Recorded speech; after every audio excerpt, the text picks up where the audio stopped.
मौलाना अबुल कलाम आजाद गारो जोहार मौलाना अबुल कलाम आजाद गारो कलाम आजाद गारी आशयाలను కొనసాగిస్తాం మౌలానా అబుల్ కలాం గారి ఆశయాలను అబుల్ కలాం ఆజాద్ గారి యొక్క జన్మదినాన్ని ఎంతో ఘనంగా కూడా జరుపుకుంటున్నారు. అదే కాకుండా ఆ రోజు స్వాతంత్ర సమరంలో కూడా పెద్ద ఎత్తున కూడా పాల్గొన్నాడు. జైలు జీవితానికి దేశ స్వాతంత్రం కోసం అనేకంగా క్విట్ ఇండియా ఉద్యమం కావచ్చు, సహకార ఉద్యమం కానీ, అనేక రకాల నిరాకరణ ఉద్యమం కానీ ఇవన్నీ దాంట్లో కూడా పాల్గొనే కాకుండా జైలు జీవితాన్ని కూడా చేశాడు. స్వాతంత్రానంతరం మొట్టమొదటిగా ప్రధానమంత్రిగా జవహర్లాల్ నెహ్రూ వచ్చిన తర్వాత ఆయన క్యాబినెట్లో తొలి విద్యాశాఖ మంత్రిగా కూడా దాదాపుగా 11 సంవత్సరాలు కూడా పనిచేశాడు. అనేకమైన కూడా విద్య అనేది కూడా అందరికీ చేరువు కావాలని చెప్పేసి, ముఖ్యంగా కులాలకు అతీతంగా, మతాలకు అతీతంగా, వర్గాలకు అతీతంగా కూడా పేదవారికి కూడా అందరికీ కూడా సమానంగా అందాలని చెప్పేసి అనేక రకంగా కూడా చట్టాలు కూడా తీసుకొని రావడం కూడా జరిగింది. ఆయన విద్యాశాఖ మంత్రిగా ఉన్నప్పుడే యూనివర్సిటీ గ్రాంట్స్ కమిషన్ కూడా ప్రత్యేకంగా పెట్టి ఈ రోజు కూడా విద్య, ముఖ్యంగా ఉన్నత విద్య కూడా ప్రతి ఒక్కరు కూడా చేరువైందంటే యూనివర్సిటీ గ్రాంట్ కమిషన్ యొక్క చొరవ కావచ్చు, లేకపోతే వారు తీసుకున్న నిర్ణయాలు కావచ్చు, ఇవన్నీ కూడా తీసుకొని రావడం జరిగింది. దేశమంతా కూడా విశ్వవిద్యాలయాలను కూడా స్థాపించడం కూడా జరిగింది.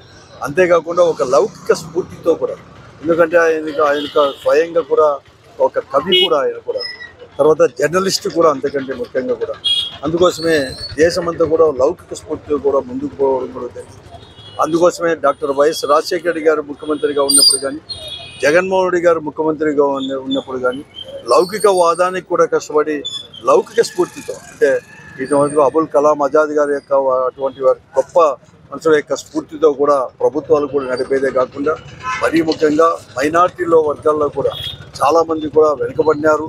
ఆర్థికంగా కానీ సామాజికంగానే వెనుకబడినారు. కాబట్టి వాళ్ళకి అనేది కూడా 4% అంటే 4% రిజర్వేషన్ ఇచ్చేది మొట్టమొదటి రాష్ట్రం ఏదంటే ఈ భారతదేశంలో ఆంధ్రప్రదేశ్ అనేది కూడా చెప్పక తప్పదు. అవి కూడా ఇప్పుడు కూడా తీసుకొని రావడం జరిగింది. ఈరోజు ప్రతి ఒక్కరు కూడా ఈరోజు మైనార్టీ దినోత్సవంగా కూడా పెద్ద ఎత్తున కూడా దేశంలో కూడా జరుపుకుంటున్నారు. మరొక మారు కూడా ఆయన స్ఫూర్తితోనే వైఎస్ఆర్ కాంగ్రెస్ పార్టీ కూడా ముందుకు పోతుందని చెప్పేసి కూడా తెలియజేస్తున్నాం. అంతేకాదు ఈరోజు మరీ ముఖ్యంగా మనం అందరూ కూడా ఈ ఆంధ్రప్రదేశ్లో జరుగుతున్న రాజకీయ పరిణామాలు కూడా మనం గమనించాల్సిన అవసరం కూడా ఉంది. ఆ రోజు అబుల్ కలాం ఆజాద్ గారు విద్యాశాఖ మంత్రులు ఉన్నప్పుడు ఏ స్ఫూర్తితో అయితే పనిచేశాడో, అందరికి కూడా విద్య అనేది కూడా ఇవ్వాలని చెప్పాడో, మన జగన్మోహన్ రెడ్డి గారు ముఖ్యమంత్రిగా ఉన్నప్పుడు కేవలం విద్యలో ముఖ్యంగా వైద్య విద్యను కూడా తీసుకొని రావాలని చెప్పేసి వైద్యాన్ని, అలాగే వైద్య విద్యను కూడా ప్రజలకు చేరువ తీసుకొని రావాలని, ఒక సామాన్యమైన కుటుంబాలకు కూడా వైద్య విద్య కూడా అందించాలని చెప్పేసి, వైద్యం కూడా అందించాలని చెప్పేసి ఆ రోజు 17 మెడికల్ కాలేజీలను కూడా శాంక్షన్ చేసి 7 మెడికల్ కాలేజీలు, అంటే కరోనా 3 సంవత్సరాల్లోనే 7 మెడికల్ కాలేజీలు కూడా పూర్తి చేసి ప్రజలకు అందుబాటులో తీసుకొని రావడం కూడా జరిగింది. తర్వాత ఉండిన 10 మెడికల్ కాలేజీని ఈరోజు చంద్రబాబు నాయుడు నాయకత్వంలో ప్రభుత్వం వారి యొక్క స్వార్థం కోసం, వారి వర్గీయుల కోసం ఈ ప్రైవేటు పరం చేస్తూ ఆదాయ మార్గాలు ఎన్నుకుంటున్నారు. కాబట్టి దానికి వ్యతిరేకంగా కూడా దాదాపుగా 28-29 రోజుల నుంచి కూడా వైఎస్ఆర్ కాంగ్రెస్ పార్టీ పెద్ద ఎత్తున కూడా పోరాటం కూడా చేస్తూ ఉంది. మళ్ళీ కూడా అన్ని మెడికల్ కాలేజీలు ప్రైవేటు పరం చేయకుండా మెడికల్ కాలేజీలు ప్రభుత్వం తరఫున చేయాలని చెప్పేసి రేపు కూడా అనంతపురం పట్టణంలో, అంటే రాష్ట్రం అంతా కూడా అన్ని అసెంబ్లీ నియోజకవర్గంలో కూడా పెద్ద ఎత్తున ర్యాలీ కూడా ఉంది.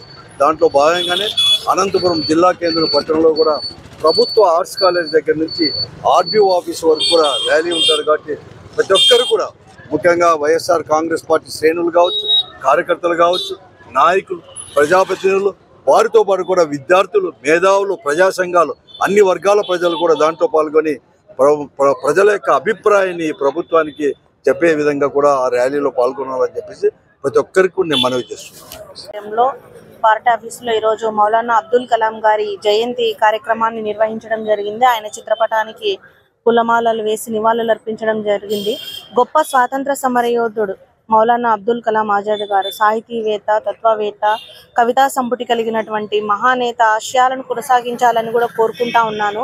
అలాగే మహాత్మా గాంధీ గారి యొక్క సిద్ధాంతాలకు ఆకర్షితులై ఉప్పు సత్యాగ్రహంలో కానీ, క్విట్ ఇండియా ఉద్యమంలో కానీ పాల్గొని ఆయన దేశానికి ఉన్నటువంటి భక్తిని చాటుకున్నారు. ఆ కాలంలోనే స్వాతంత్రం వచ్చినటువంటి మొట్టమొదటి రోజుల్లోనే విద్యాశాఖ మంత్రిగా కూడా పనిచేసి ఈ దేశం అభివృద్ధి చెందాలి అంటే అది విద్యతోనే సాధ్యమని ఆనాడు యుఐజీ కళాశాలలు కానీ విద్యాలయాలు కానీ ఏర్పాటు చేసి బడుగు బలహీన వర్గాల వారికి విద్యను అందించాలి, మహిళలకు విద్యను అందించాలి అని ఒక స్ఫూర్తి నింపినటువంటి మహానేత మౌలానా అబ్దుల్ కలాం ఆజాద్ గారు వారి ఆశయాలను కొనసాగిస్తూ కూడా జగనన్న ముఖ్యమంత్రిగా ఉన్నప్పుడు విద్యా వ్యవస్థలో విప్లవాత్మకమైన మార్పులు తీసుకొని వచ్చారు. అమ్మ ఒడి కానీ, విద్యా దీవెన, వసతి దీవెన, విదేశీ విద్యా కానుక, ఫీజు రియంబర్స్మెంట్ లాంటివన్నీ కూడా తీసుకొని వచ్చి పేద మధ్యతరగతి కుటుంబాల్లో ఉన్నటువంటి విద్యార్థులకు చదువును చేరువ చేస్తూ కూడా ఒక గొప్ప ఆశయాన్ని తీసుకొని వచ్చారు. అలాగే మెడికల్ కళాశాలను కూడా తీసుకొని వచ్చి ఎస్సీ, ఎస్టీ, బీసీ మైనారిటీల్లో ఉన్నటువంటి పేద విద్యార్థులకు వైద్య విద్యను చేరువ చేసేలాగా జగనన్న పరిపాలన చేస్తే ఇప్పుడున్నటువంటి కూటమి ప్రభుత్వ నాయకులు పేద విద్యార్థులకు వైద్య విద్యను దూరం చేసి ఆలోచన చేస్తూ ఉన్నారు. ఇప్పటికైనా కూడా విరమించుకోవాలి, బడుగు బలహీన వర్గాల వారికి విద్యను చేరువ చేసే ఆలోచనలు చేస్తూ పరిపాలన చేయాలని కూడా ఈ సందర్భంగా కోరుకుంటా ఉన్నాను. మౌలానా అబ్దుల్ కలాం గారికి మరొకసారి కూడా ఈ సందర్భంగా మా నివాళులు తెలియజేస్తా ఉన్నాను.